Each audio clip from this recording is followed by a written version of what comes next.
Hello students, संभव institute Sikar में आपका स्वागत है। आज अपन देखेंगे बीएससी फाइनल ईयर के पेपर सेकंड के जो इम्पोर्टेंट क्वेश्चन हैं उनके बारे में देखते हैं। ठीक है, तो जो बीएससी फाइनल ईयर का जो सेकंड पेपर है उसका नाम क्या है? Ecology, environment biology and evolution.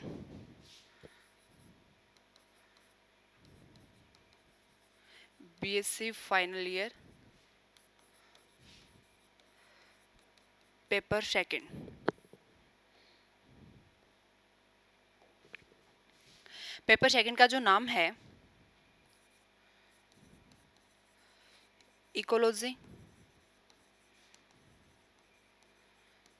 Environmental biology and evolution.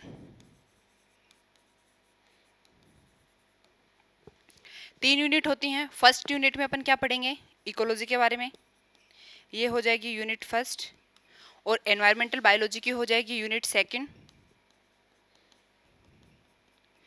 और इवोल्यूशन की हो जाएगी यूनिट थर्ड। तो टोटल कितनी यूनिट है? 3 यूनिट है। अब हम तीनों यूनिट में अपन देखेंगे इंपॉर्टेंट क्वेश्चंस। तो सबसे पहले देखते हैं यूनिट फर्स्ट।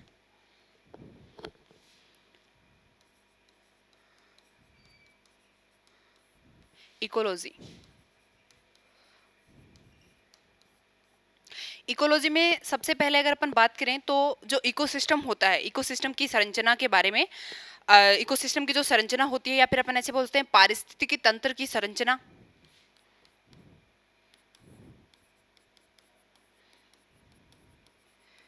पारिस्थितिक तंत्र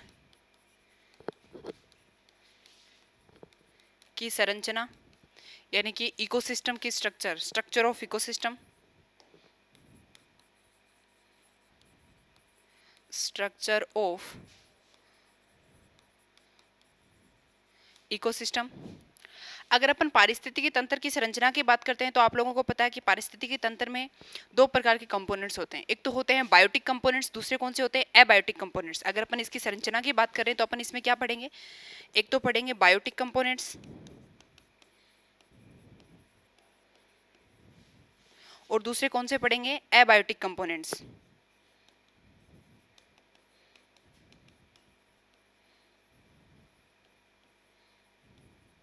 यानी कि जैविक घटक और अजैविक घटकों के बारे में पढ़ेंगे। अगर बायोटिक कंपोनेंट्स की बात करते हैं तो बायोटिक कंपोनेंट्स में कौन कौन आ जाएंगे? बायोटिक कंपोनेंट्स में आ जाएंगे आपके जैसे प्रोड्यूसर्स हो गए, कंज्यूमर्स और डीकम्पोजर्स। यानी कि उत्पादक, ये उपभोक्ता और अपघटक। ये तो अपन किस में पढ़ते हैं? बायोटिक कंपोनेंट्स में पढ़ते हैं कि जो प्रोड्यूसर हो गए, कंज्यूमर होते हैं, हो गए, डीकम्पोजर्स हो गए। ठीक है, इन सब के बारे में देख लेना। फिर अगर अपन एबायोटिक कंपोनेंट्स की बात करते हैं तो एबायोटिक कंपोनेंट्स में आप लोगों को पता है कार्बनिक पदार्थ है। कार्बनिक पदार्थ यानी कि अगर अपन बात करें जैसे वाटर हो गया, टेम्परेचर हो गया, फिर उसके बाद में सोइल हो गया, ये सारी चीज़ें जो होते हैं ये अपन किस में पढ़ते हैं? एबायोटिक कंपोनेंट्स में पढ़ते हैं। तो यहाँ पे या तो फिर इकोसिस्टम के बारे में पूछ लेगा कि पूरे इकोसिस्टम के बारे में, या फिर एक पर्टिकुलर इकोसिस्टम। अगर अपन इकोसिस्टम की बात करते हैं तो जैसे एक तालाब का मतलब तालाब का एग्जाम्पल लेके कुछ पूछ सकता है। ठीक है, घास पारी तंत्र हो सकता है। तो इन सबको आप लोग देख लेना। ठीक है, फिर अगर अपन पारिस्थितिक, फिर इसके अलावा अकेला बायोटिक कंपोनेंट्स के बारे में या जैविक घटक और अजैविक घटकों के बारे में भी पूछ सकता है। तो ये पहला जो क्वेश्चन बताया मैंने ये किससे रिलेटेड हो गया? पारिस्थितिक तंत्र यानी कि इकोसिस्टम का हो गया। फिर उसके बाद में अगर अपन बात करें सेकंड तो हो जाएगा समष्टि घनत्व।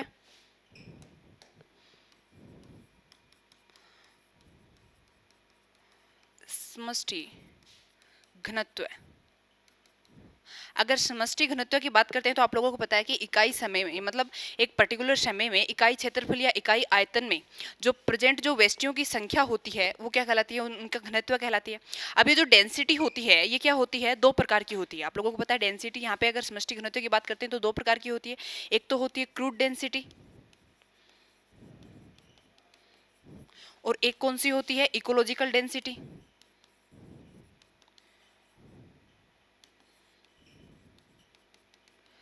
क्रूड डेंसिटी कौन सी होती है, जो मतलब अपन जिस भी एरिया में, जिस पर्टिकुलर क्षेत्र में अपन घनत्व निकाल रहे हैं किसी स्पीसीज का या किसी समष्टि का, तो उस समष्टि में जो उस इकाई क्षेत्रफल में जो जितने सदस्य प्रेजेंट हो उसमें अपन कुल टोटल क्षेत्र का भाग लगाते हैं। और इकोलॉजिकल डेंसिटी कौन सी होती है, इकोलॉजिकल डेंसिटी होती है कि अगर अपन एक पूरे एरिया की बात करें तो उसमें जो रहने वाली जो समष्टि होती है जिसके घनत्व की अपन बात कर रहे हैं वो पूरे एरिया में तो रहती नहीं है, क्योंकि जरूरी नहीं है कि पूरे मतलब जो पूरा एरिया है वो मतलब उसका एक पर्टिकुलर क्या होता है, निक्य होता है, यानी कि एक पर्टिकुलर उसकी जगह होती है कि वो इतने एरिया में वो ज़्यादातर पाई जाती है। बाकी वो पूरे आवास में रह सकती है, लेकिन वो रहती कहाँ है, सिर्फ इतने से एरिया में रहती है। तो वो जो एरिया होता है वहाँ की जो डेंसिटी होती है फिर वो कौन सी होती है, इकोलॉजिकल डेंसिटी होती है। तो ये बात होगी समष्टि घनत्व की। समष्टि घनत्व के बाद में अगर अपन बात करें कॉन्सेप्ट ऑफ लिमिटिंग फैक्टर, सीमाकारी जो कारक होते हैं उनकी संकल्पना, तो थर्ड हो जाएगा concept of limiting factor. Concept of limiting factor, सीमाकारी कारकों की संकल्पना, सीमाकारी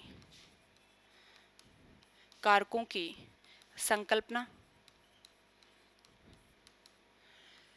कॉन्सेप्ट ऑफ लिमिटिंग फैक्टर क्या होता है कि अपन जानते हैं, जैसे अगर अपन किसी प्लांट्स की बात करते हैं तो उनको भरपूर मात्रा में क्या होते हैं, पोषक पदार्थ चाहिए होते हैं। जिनकी आवश्यकता ज़्यादा होती है वो तो कौन से होते हैं, वृहद पोषक तत्व होते हैं। और जिनकी मतलब उन प्लांट्स में जिन तत्वों की आवश्यकता कम होती है वो कौन से होते हैं, सूक्ष्म पोषक तत्व होते हैं। एक तो मैंने बताया वृहद पोषक तत्व है, और दूसरे कौन से जिनकी आवश्यकता क्या होती है, कम होती है, वो होते हैं सूक्ष्म पोषक तत्व। अब ये जो तत्व होते हैं जो प्लांट्स की ग्रोथ के लिए या उसके मतलब उनकी वृद्धि के लिए क्या होते हैं, आवश्यक होते हैं। ये पोषक तत्वों की क्या होती है, एक निश्चित मात्रा इनकी क्या होती है, इन प्लांट्स को आवश्यकता होती है।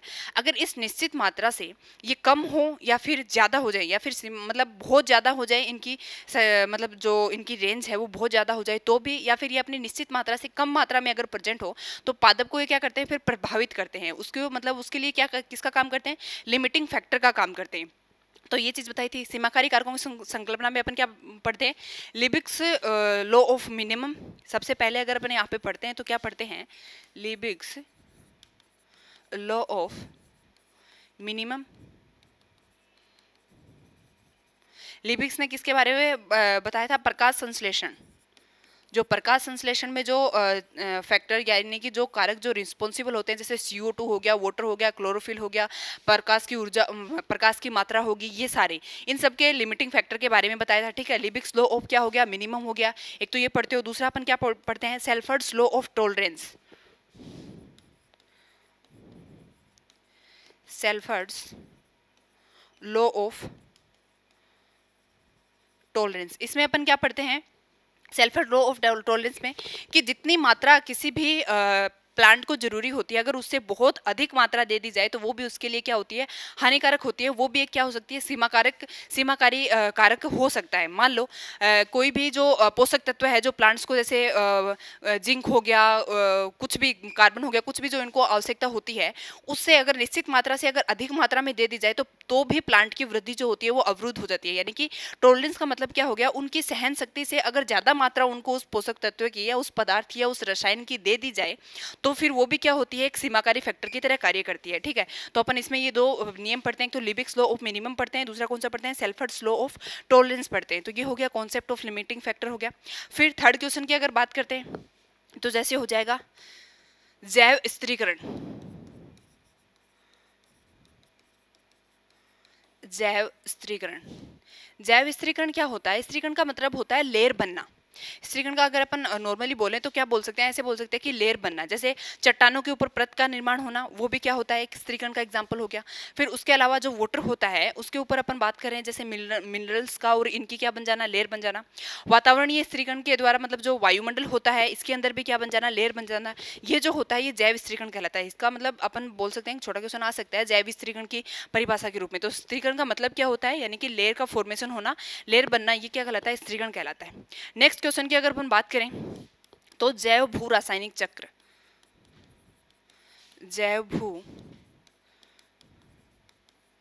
रासायनिक चक्र, जैव भू रासायनिक चक्र की अगर अपन बात करें कि जो भी रसायन जीवों के द्वारा या प्लांट्स के द्वारा ग्रहण किए जाते हैं, जो भी रसायन उनके अंदर होते हैं वो साइक्लिंग के द्वारा फिर से मतलब क्या हो जाते हैं, उनका एक साइकिल चलता रहता है, ठीक है। अगर वो ग्रहण करते हैं तो ग्रहण करने के बाद वो उसे उत्सर्जित करते हैं, या फिर वो मर जाते हैं तो भी वो क्या होते हैं मृदा में या भूमि में किसी ना किसी प्रकार से क्या वापस मिल जाते हैं, यानी कि उसका एक चक्कर चलता रहता है उन रसायनों को, तो वो क्या कहलाता है, जैव भू रासायनिक चक्कर कहलाता है। अब ये जो जैव भू रासायनिक चक्कर होता है इसमें आप लोग फॉस्फोरस चक्र, फिर नेक्स्ट अपन बोल सकते हैं नाइट्रोजन चक्र, ये इंपॉर्टेंट है। फॉस्फोरस चक्र हो गया, नाइट्रोजन चक्र हो गया। नाइट्रोजन चक्र की अगर बात करते हैं तो नाइट्रोजन चक्र के साथ साथ नाइट्रोजन चक्र में भाग लेने वाले जो सूक्ष्म जीव होते हैं, या फिर नाइट्रोजन चक्र में सूक्ष्म जीवों की भूमिका,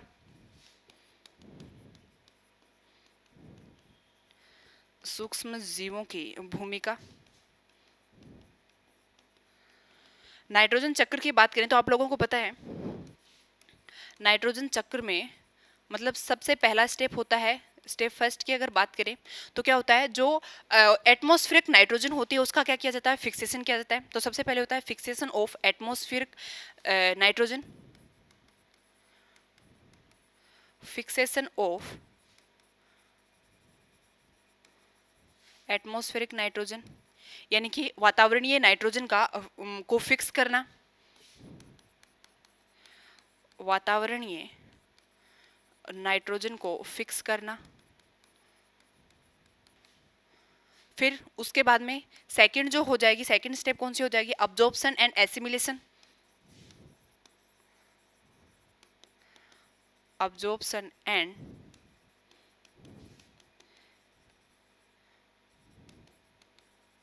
यानी कि अवशोषण और स्वांगीकरण।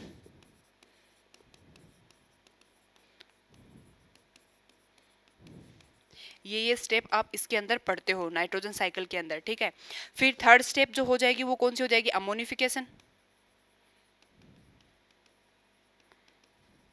Nitrification, denitrification.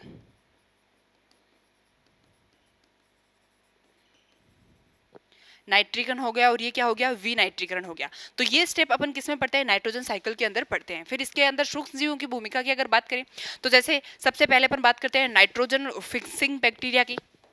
सबसे पहले बात करेंगे किसकी, नाइट्रोजन फिक्सिंग बैक्टीरिया, जिसको अपन दो समूह में विभाजित कर सकते हैं। एक तो सहजीवी बैक्टीरिया हो जाएंगे, सहजीवी बैक्टीरिया, और दूसरे कौन से हो जाएंगे, मुक्तजीवी बैक्टीरिया हो जाएंगे, मुक्तजीवी बैक्टीरिया। जैसे सहजीवी बैक्टीरिया का अगर अपने एक एग्जाम्पल की बात करें तो जैसे क्या हो जाएगा, राइजोबियम हो गया।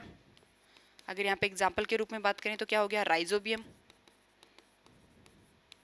और जो मुक्तजीवी बैक्टीरिया होते हैं, मुक्तजीवी बैक्टीरिया में जैसे एजोबैक्टर हो गया, क्लोस्ट्रीडियम हो गया,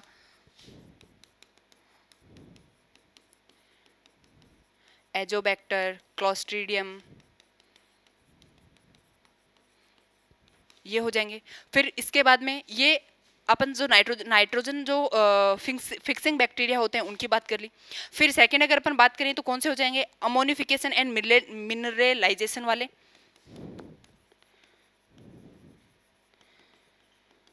अमोनिफिकेशन एंड लाइजेशन वाले जो बैक्टीरिया हो जाएंगे। फिर नाइट्रीकरण बैक्टीरिया हो जाएंगे, विनाइट्रीकरण बैक्टीरिया हो जाएंगे। ये सारे मतलब इसमें जो भी बैक्टीरिया जो प्रेजेंट होते हैं इस इनकी जो प्रणाली में पाए जाते हैं। अगर अपन नाइट्रोजन साइकिल की बात करें तो उसमें जो होने वाले जो बैक्टीरिया हैं, नाइट्रीफाइंग बैक्टीरिया में जो अमोनिया को नाइट्रेट में बदलते हैं और अमोनिया फिर किस में बदलते हैं, नाइट्राइट में बदलते हैं।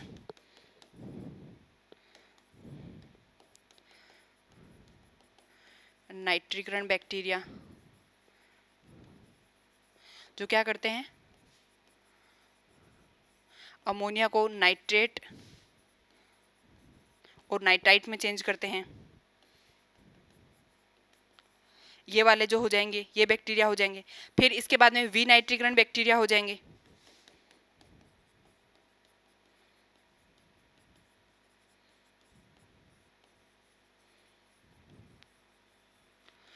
नाइट्रीकरण बैक्टीरिया हो गए, विनाइट्रीकरण बैक्टीरिया हो गए। नाइट्रोजन बैक्टीरिया में अगर आप लिखो तो जैसे नाइट्रोस्पाइरा हो गया, नाइट्रोकोकस हो गया, नाइट्रोसोमोनास हो गया, ये तो सारे कौन से हो जाएंगे, नाइट्रिकारी हो जाएंगे। और विनाइट्रीकरण की अगर बात करते हैं तो जैसे थायोबैसिलस डीनाइट्रिफिकेशन हो गया। ये यानी कि जो नाइट्रोजन साइकिल है उसमें सूक्ष्म जीवों की जो भूमिका है उसके बारे में अपन देख लेंगे। फिर नेक्स्ट अगर अपन बात करते हैं, नेक्स्ट हो जाएगा अनुक्रमण यानी कि सक्सेशन। नेक्स्ट क्वेश्चन हो जाएगा अनुक्रमण। अनुक्रमण क्या होता है, अनुक्रमण के कितने टाइप होते हैं, उन सब के बारे में। सक्सेशन, ठीक है। अगर अपन सक्सेशन की बात करते हैं तो आप लोगों को पता है कि नॉर्मली तो अपन एक बोलते हैं कि एक होता है प्राइमरी सक्सेशन यानी कि प्राथमिक अनुक्रमण, और दूसरा होता है सेकेंडरी सक्सेशन।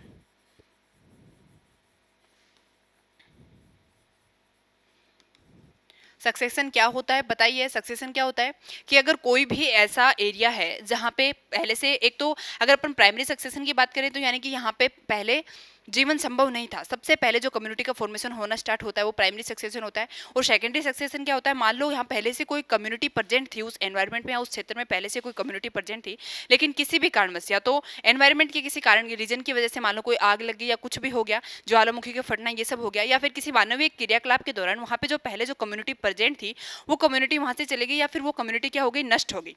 अब वो क्षेत्र जो है वो बंजर पड़ा है और अब वहाँ पे नई कम्युनिटी का फॉर्मेशन होगा, तो वो कौन सा होगा, सेकेंडरी सक्सेशन होगा। प्राइमरी सक्सेशन जहाँ पे पहले से कोई कम्युनिटी प्रेजेंट नहीं थी, वहाँ पे जो कम्युनिटी धीरे धीरे बनना स्टार्ट होती है, कम्युनिटी का फॉर्मेशन होता है, वो फिर क्या हो जाता है, प्राइमरी सक्सेशन हो जाता है। ठीक है, अब यहाँ पे सक्सेशन ये, इसके अलावा अगर अपन और बात करें, सक्सेशन प्राइमरी सक्सेशन हो गया, सेकेंडरी सक्सेशन हो गया। फिर इसके अलावा जैसे ऑटोजेनिक सक्सेशन हो जाएगा, जो मतलब स्वतः अनुक्रमण होता है। ठीक है, दूसरा अपन बात करें स्वचालित सक्सेशन ऑटोजेनिक, और दूसरा कौन सा हो जाएगा, एलोजेनिक सक्सेशन हो गया, यानी कि बाह्य जनित अनुक्रमण। तो और सक्सेशन की अगर टाइप की बात करें तो मैंने एक तो बताया ऑटोजेनिक सक्सेशन और दूसरा कौन सा बताया, एलोजेनिक सक्सेशन। ऑटोजेनिक सक्सेशन और दूसरा हो गया एलोजेनिक सक्सेशन।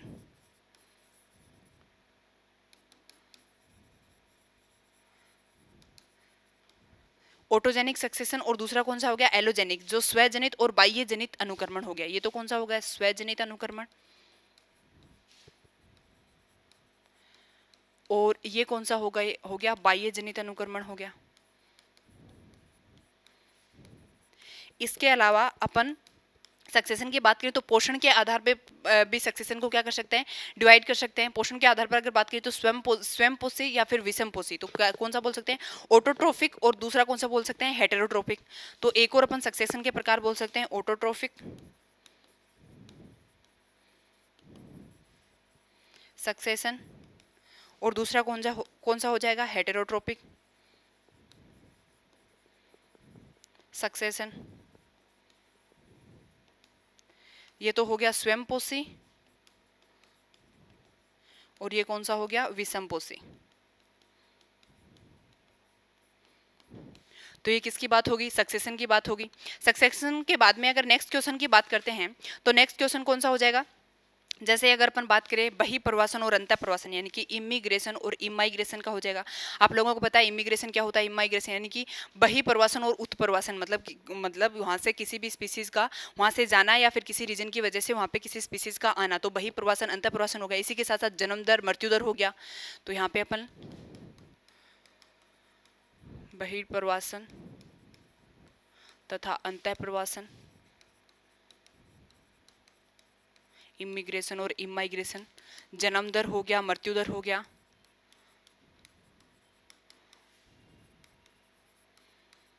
जन्म दर, जन्म क्षमता, मृत्यु दर, जो मृत्यु दर होती है। ठीक है, ये जो क्वेश्चन हो गए ये देख लेना। फिर इसके बाद में अगर अपन बात करें जन्म दर मृत्यु दर के बाद में, नेक्स्ट अपन देख सकते हैं कि खाद्य श्रृंखला के बारे में।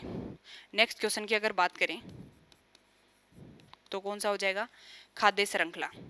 खाद्य श्रृंखला में आप लोगों को पता है कि जो भी प्रोड्यूसर के द्वारा जो उत्पन्न मतलब या फिर जो ऊर्जा होती है वो एक ट्रॉफिक लेवल से नेक्स्ट ट्रॉफिक लेवल में फिर क्या होती है, बढ़ती जाती है। जैसे प्रोड्यूसर्स के द्वारा कंज्यूमर्स में जाएगी, फिर primary consumer, secondary consumer, top consumer, इस प्रकार से खाद्य श्रृंखला का क्या होता है, निर्माण होता है। तो ये बात होगी खाद्य श्रृंखला की होगी।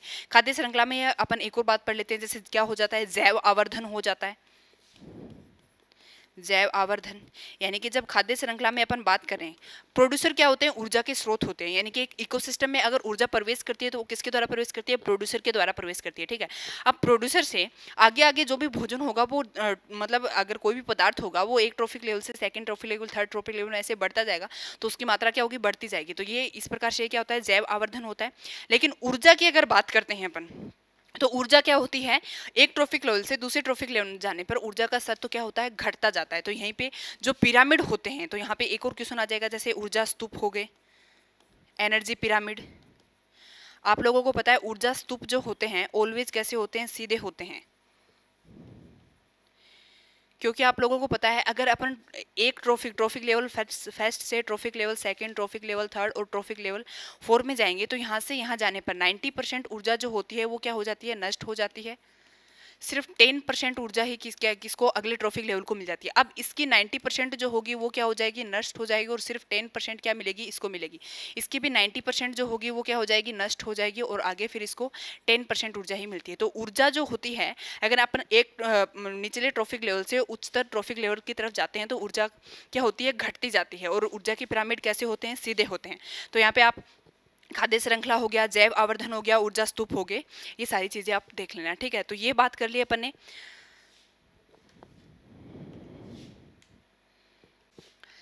फर्स्ट यूनिट हो गई। अब इसमें एक क्वेश्चन और हो जाएगा, जैसे बायोम के बारे में, जीवों। अब अपन बात करते हैं यूनिट सेकंड की। यूनिट सेकंड कौन सी है, एनवायरमेंटल बायोलॉजी की है।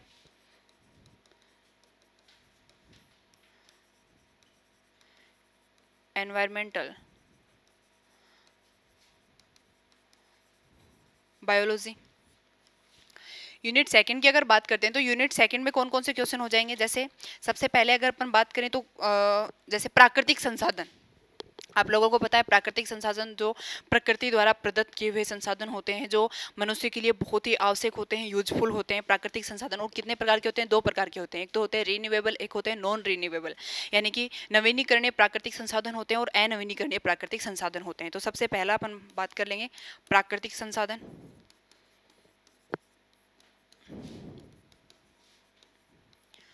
मैंने बताया प्राकृतिक संसाधन जो होते हैं एक तो हो सकते हैं अनवीनीकरणीय, और एक कौन से हो सकते हैं, नवीनीकरणीय। अनवीनीकरणीय कौन से होते हैं, जिनकी मतलब अपन पुनः स्थापना नहीं कर सकते, जिनको अपन दोबारा से एक बार अगर वो खत्म हो गए, नष्ट हो गए, तो उन्हें अपन दोबारा उनका मतलब पाना या फिर दोबारा उनका बनना बहुत ही मुश्किल होता है, वो नहीं बनते हैं। दूसरा नवीनीकरण संसाधन जो होते हैं इनका क्या होता रहता है, नवीनीकरण होता रहता है, यानी कि वो चक्कर के माध्यम से दोबारा से क्या हो जाता है, उनका फॉर्मेशन हो जाता है। तो प्राकृतिक संसाधन जो होते हैं 2 प्रकार के होते हैं, एक अनवीनीकरण संसाधन हो गए, दूसरे नवीनीकरण संसाधन हो गए। अगर अनवीनीकरण संसाधनों की बात करते हैं जैसे कोयला हो गया, गैस हो गया। अनवीनीकरण संसाधन की अगर बात करें, कोयला, गैस, खनिज, ये सारे तो क्या हो जाएंगे, अनवीनीकरण संसाधन हो जाएंगे। वहीं नवीनीकरण संसाधन की बात करते हैं तो जैसे जल हो गया, मृदा हो गया, वन हो गया, वन्य जीव हो गए, ये सारे कौन से होते हैं, नवीनीकरणीय संसाधन होते हैं। तो सबसे इसमें एक एक के बारे में भी पूछ सकता है कि अनवीनीकरण प्राकृतिक संसाधन के बारे में बताओ या नवीनीकरण के बारे में बताओ, या फिर पूरा पूछ सकता है कि प्राकृतिक संसाधन क्या होते हैं और इसकी जो क्या भूमिका होती है। अगर अपन मानव जीवन में बात करें तो इसकी क्या भूमिका होती है, क्यों आवश्यक होते हैं, ये सारी चीजें जो होते हैं वो हो सकता है। दूसरा अगर अपन बात करें तो दूसरा हो सकता है क्या, भूमंडलीय तापन। भूमंडलीय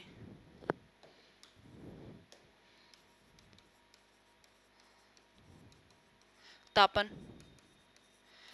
भूमंडलीय तापन की अगर बात करते हैं तो आप लोगों को पता है कि तो सूर्य से आने वाली जो विकिरण होती है उसमें से 70% जो विकिरण होती है वो पृथ्वी के द्वारा क्या कर ली जाती है, अवशोषित कर ली जाती है, और 30% विकिरण जो होती है वो वापस क्या हो जाती है, परावर्तित हो जाती है या चली जाती है। लेकिन भूमंडलीय तापन जो हो रहा है वो बढ़ रहा है, क्योंकि जो जाने वाली जो कम तरंगदैर्घ्य वाली जो इंफ्रारेड जो किरणें हैं जो वापस परावर्तित हो रही हैं, उनको वहाँ पे जो गैसें प्रेजेंट है एनवायरनमेंट के चारों तरफ अपने क्या पाई जाती है, गैसों की लेयर पाई जाती है। वो जो गैसें होती हैं उनको वापस परावर्तित नहीं होने देती हैं, जिनकी वजह से क्या हो रहा है, भूमंडलीय तापन की स्थिति उत्पन्न हो रही है।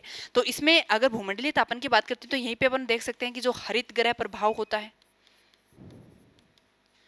हरित गृह प्रभाव, ये भी एक इंपॉर्टेंट क्वेश्चन बनता है कि हरित गृह प्रभाव यानी कि कार्बन डाइऑक्साइड की मात्रा ज़्यादा बढ़ने से और इन सब की वजह बढ़ने से क्या हो रहा है, भूमंडलीय तापन हो रहा है। क्यों? क्योंकि जो सूर्य से आने वाली जो पराबैंगनी विकिरणें हैं उसमें से जो परावर्तित होने वाली विकिरणें होती हैं उनको क्या नहीं किया जाता है, वापस से परावर्तित नहीं होने दिया जाता है। ठीक है, तो इस वजह से हरित गृह प्रभाव की वजह से भूमंडलीय तापन जो हो रहा है वो लगातार क्या हो रहा है, बढ़ता जा रहा है। तो यहाँ पे क्वेश्चन हो गया, एक तो भूमंडलीय तापन का हो गया, एक कौन सा हो गया, हरित गृह प्रभाव का हो गया।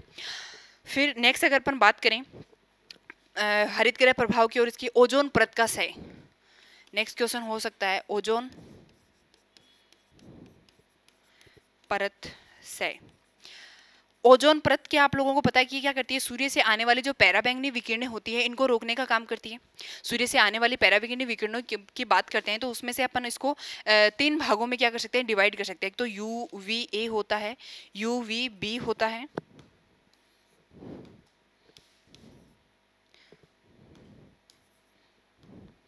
UVB और एक होता है UVC, जिसमें सबसे हानिकारक जो होती है वो कौन सी होती है, UVC होती है, जिसको ओजोन लेयर के द्वारा क्या कर लिया जाता है, इसका क्या हो जाता है, पूर्ण रूप से अवशोषण हो जाता है, पूर्ण अवशोषण हो जाता है।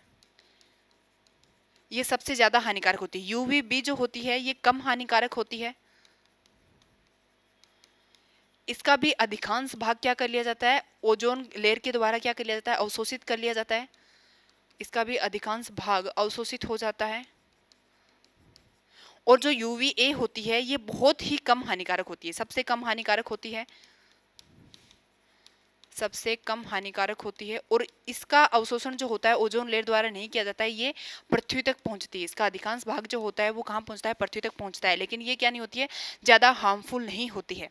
अब यहाँ पे अपन बात करें किसकी, ओजोन परत के क्षय की, यानी कि ओजोन परत का टूटना या फिर ओजोन में होल का फॉर्मेशन होना, ओजोन छिद्र का फॉर्मेशन होना। ठीक है, तो ये किसकी वजह से हो रहा है, तो जो ओजोन सहकारी जो पदार्थ होते हैं उनकी वजह से हो रहा है। अगर इसमें बात करें जो मतलब नाइट्रोजन के ऑक्साइड हो गए, सल्फर के ऑक्साइड हो गए, क्लोरोफ्लोरोकार्बन हो गया, फ्रियोन, क्लोरोफ्लोरोकार्बन यानी कि फ्रियोन हो गए, हैलोन हो गए, इन सब की वजह से क्या हो रहा है, ओजोन परत का सहकरण हो रहा है। जैसे अगर अपन बात करें जैसे नाइट्रस ऑक्साइड हो गया, सल्फर के ऑक्साइड हो गए, अगर मुख्य रूप से अगर ओजोन क्षय का कारण अगर बात करें तो कौन हो जाएंगे, फ्रियोन, क्लोरोफ्लोरोकार्बन, फिर इसके अलावा हेलोन हो जाएंगे। ये सारे जो होते हैं ये नाइट्रोजन स्थिरीकारक जो मतलब नाइट्रोजन परत का जो नाइट्रोजन सहकारी पदार्थ जो होते हैं वो होते हैं जो नाइट्रोजन अंदर के अंदर होल्ड कर रहे हैं और जिनकी वजह से पराबैंगनी विकिरणें जो है वो पृथ्वी पर आ रही है और उनकी वजह से मानव को फिर दुष्परिणाम झेलना पड़ेगा, क्योंकि कैंसर वगैरह की इनकी क्या हो जाएगी, संभावना जो होगी वो बढ़ जाएगी। तो यहाँ पे हो गया कि ये ओजोन परत का सही हो गया। फिर अब नेक्स्ट अगर अपन बात करें विकिरणों के ऊपर, रेडिएशन जो होता है, रेडिएशन के दुष्प्रभाव या फिर रेडिएशन के टाइप, अगर रेडिएशन के टाइप की अगर बात करते हैं, विकिरणों के जो प्रकार हो गए, जैसे आयनीकरण विकिरण होगी, अनआयनीकरण विकिरण हो गई,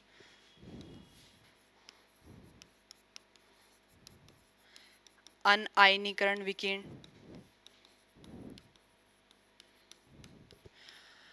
आयनीकरण विकिरण,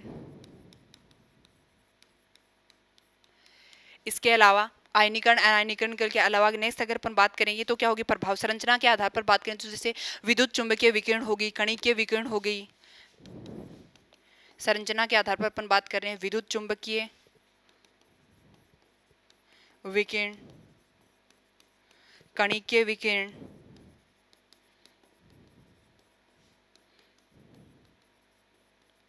तो ये जैसे विकिरण के टाइप हो गए, फिर विकिरण का क्या परिणाम होते हैं, क्या दुष्परिणाम होते हैं, ये सारी चीजें हो जाएंगी। इसके बाद में अगर अपन बात करते हैं तो कौन सा हो जाएगा, अम्लीय वर्षा। नेक्स्ट अगर अपन देखें तो अम्लीय वर्षा, अम्लीय वर्षा का आप लोगों को पता है कि वायु में जब प्रदूषण होता है तो उसकी वजह से फिर क्या होती है, अम्लीय वर्षा। या फिर अपन ऐसे बात कर सकते हैं जो सल्फर के ऑक्साइड होते हैं, नाइट्रोजन के ऑक्साइड होते हैं, इनकी वजह से फिर जो सल्फ्यूरिक अम्ल व नाइट्रिक अम्लीय वर्षा के अगर मुख्य कारण की बात करें तो जैसे कौन हो जाएगा, सल्फ्यूरिक अम्ल व नाइट्रिक अम्ल, इनकी वजह से क्या होती है, अम्लीय वर्षा होती है। जब वो जल में मिल जाते हैं और फिर जो वर्षा होती है फिर इनकी वजह से क्या होती है, ये अम्लीय वर्षा होती है। तो अम्लीय वर्षा का हो जाएगा। नेक्स्ट अगर अपन बात करें, नेक्स्ट पोल्यूशन की अगर बात करते हैं, प्रदूषण की, तो उसमें अगर अपन इम्पोर्टेंट की बात करें तो जैसे ध्वनि प्रदूषण हो गया, अब ये आप लोगों को पता ही है ध्वनि प्रदूषण क्या होता है, वायु प्रदूषण क्या होता है, तो ये देख लेना, ये पढ़ लेना, ध्वनि प्रदूषण हो गया और वायु प्रदूषण हो गया। नेक्स्ट पोल्यूशन के बाद में जो पोल्यूशन जो मतलब प्रदूषक होते हैं, प्रदूषण में अगर अपन प्रदूषण की बात करते हैं तो प्रदूषण होते किसकी वजह से हैं, प्रदूषकों की वजह से। तो इन प्रदूषकों का जो सूक्ष्म जीवों के द्वारा जो अपघटन होता है, या फिर अपन ऐसे बात करें प्रदूषकों का जो जैव विघटन होता है, वो भी एक इंपॉर्टेंट क्वेश्चन बनता है कि प्रदूषकों का जैव विघटन। ठीक है। नेक्स्ट अगर अपन बात करें हरित गृह प्रभाव हो गया, फिर अपन बात करते हैं वन्य जीव संरक्षण की, कि वन्य जीव संरक्षण जो है वो क्यों आवश्यक है। आप लोगों को पता है कि वन्य जीव एक प्रकार के प्राकृतिक संसाधन भी होते हैं जो मनुष्य के लिए भी हेल्पफुल होते हैं, जैव विविधता जो होती है उनकी वजह से बढ़ती है। तो यहाँ पे नेक्स्ट हो जाएगा वन्य जीव संरक्षण।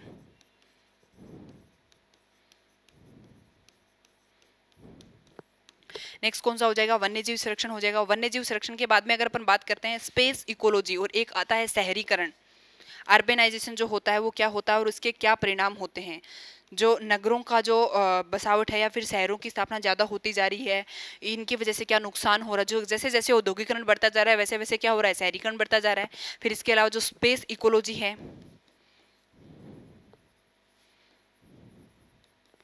स्पेस इकोलॉजी में मतलब जो स्पेस अंतरिक्ष की अगर बात करते हैं तो वहाँ पे कौन कौन सी चुनौतियाँ झेलनी पड़ती है, जैसे वहाँ का टेम्परेचर हो गया, वहाँ का ग्रेविटी होगी, वहाँ का प्रेशर हो गया, वहाँ पे जो भोजन ले जाने की जो जहाँ पे पैक करके भोजन ले जाना होता है, ऑक्सीजन की कमी होती है, ये सारी चीज़ें चुनौतियों का सामना करना पड़ता है। इसके क्या उपाय होते हैं, ये सारे किसके अंतर्गत आ जाते हैं, स्पेस इकोलॉजी के अंतर्गत आ जाते हैं। ठीक है।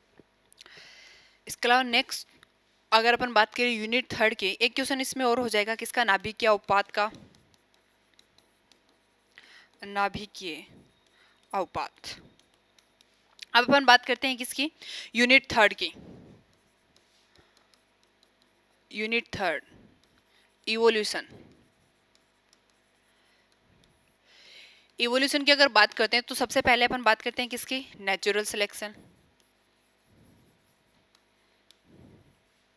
कि नेचुरल सिलेक्शन क्या होता है।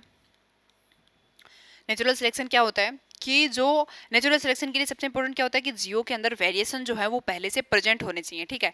अब नेचुरल सिलेक्शन के जो भी जीव है, जो भी स्पीसीज है, मतलब उस स्पीसीज के सदस्य जिस एनवायरनमेंट में रह रहे हैं, अगर उस एनवायरनमेंट में कोई चेंजमेंट आता है तो उस चेंजमेंट के अनुरूप जो इसके अंदर इनके अंदर जो अडेप्टेशंस आते हैं, जो वेरिएशन होते हैं, तो जो एडवांटेजियस जो वेरिएशन होता है, जो यूजफुल वेरिएशन होता है, उसको नेचर क्या करता है, सिलेक्ट करता है। यानी कि जो मतलब यूजफुल कैरेक्टर होंगे उसके अंदर, उसको तो क्या करेगा, सिलेक्ट करेगा। और जिसके अंदर वो करेक्टर प्रेजेंट नहीं हो गया, फिर अपन ऐसे बोल सकते हैं नेचुरल सिलेक्शन में एक करेक्टर को क्या किया जाता है, सिलेक्ट किया जाता है।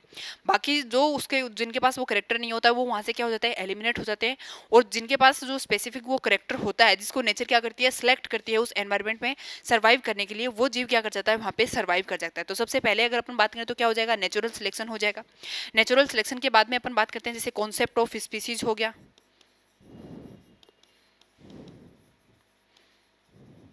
स्पीसीज यानी कि प्रजाति अवधारणा। प्रजाति अवधारणा में कौन कौन से आप लोगों को पता है कि अगर स्पीसीज कॉन्सेप्ट की बात करते हैं तो कौन कौन से स्पीसीज कॉन्सेप्ट की बात करते हैं, जैसे बायोलॉजिकल स्पीसीज कॉन्सेप्ट हो गया, स्पीसीज कॉन्सेप्ट। दूसरा जो हो गया फाइलोजेनेटिक स्पीसीज कॉन्सेप्ट।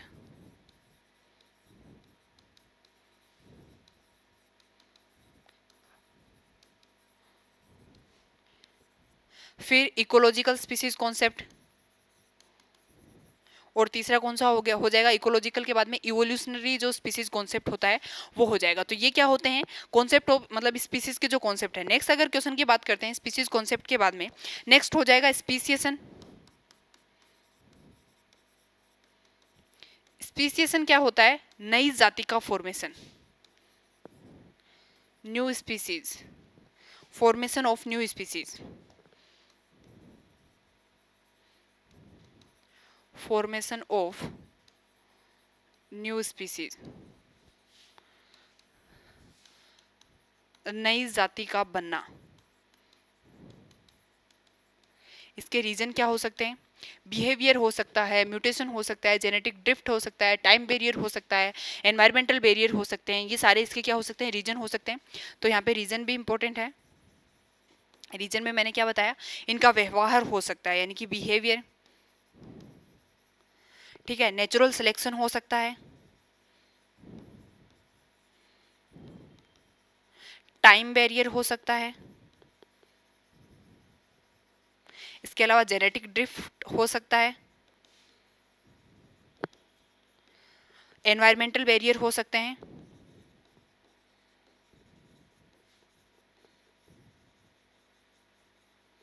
ये सारे क्या हो सकते हैं, स्पीसीएशन के क्या हो सकते हैं, रीजन हो सकते हैं। अब अगर पर हम स्पीसीएशन के टाइप्स की बात करें तो जैसे एलोपेट्रिक हो गया, पेरीपेट्रिक हो गया, पेरापेट्रिक हो गया और शिम्पेट्रिक हो गया। एलोपेट्रिक स्पीसीएशन, दूसरा जो हो जाएगा वो कौन सा हो जाएगा, पेरीपेट्रिक स्पीसीएशन, तीसरा हो जाएगा पैरापेट्रिक स्पीसीएशन और सबसे लास्ट कौन सा हो जाएगा, सिम्पेट्रिक स्पीसीएशन। ये सारे क्या हो जाएंगे, स्पीसीएशन के प्रकार हो जाएंगे और रीजन हो गए क्या होता है स्पीसीएशन उसके बारे में। फिर नेक्स्ट अगर अपन बात करते हैं स्पीसीएशन के बाद में अपन देख लेते हैं अडप्टेशन। नेक्स्ट क्वेश्चन कौन सा हो जाएगा, अडप्टेशंस का हो जाएगा अनुकूलन। अनुकूलन क्या होता है, जो जीव जिस एनवायरनमेंट में रह रहा होता है उस एनवायरनमेंट में खुद को सरवाइव करने के लिए उस एनवायरनमेंट के अकॉर्डिंग क्या कर लेता है, अपने आप को ढाल लेता है, वही क्या कहलाता है, अडप्टेशन कहलाता है। अडप्टेशन के अलावा नेक्स्ट अपन इसमें देख सकते हैं जैसे म्यूटेशन हो गया, किसी भी जीव में अचानक होने वाले जो परिवर्तन होते हैं वो क्या होते हैं, म्यूटेशन होते हैं। फिर म्यूटेशन के बाद में अगर नेक्स्ट क्वेश्चन की बात करें तो हार्डी विनबर्ग लॉ हो गया,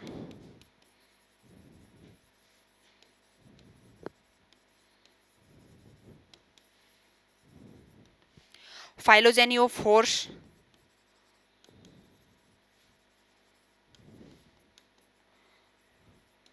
ये क्या हो गए, यूनिट थर्ड के इंपॉर्टेंट क्वेश्चन हो गए। तो आज के लेक्चर में अपन ने जो जो इंपॉर्टेंट क्वेश्चन के बारे में देखा, सबसे पहले यूनिट फर्स्ट में किसके बारे में, इकोसिस्टम। इकोसिस्टम के बाद में समष्टि घनत्व हो गया, सीमाकारी कारक हो गए, जैव स्थिरीकरण, जैव भू रासायनिक चक्र हो गए, जैव भू रासायनिक चक्र में जैसे फॉस्फोरस चक्र हो गया, नाइट्रोजन चक्र हो गया, नाइट्रोजन चक्र में सूक्ष्म जीवों की भूमिका हो गई।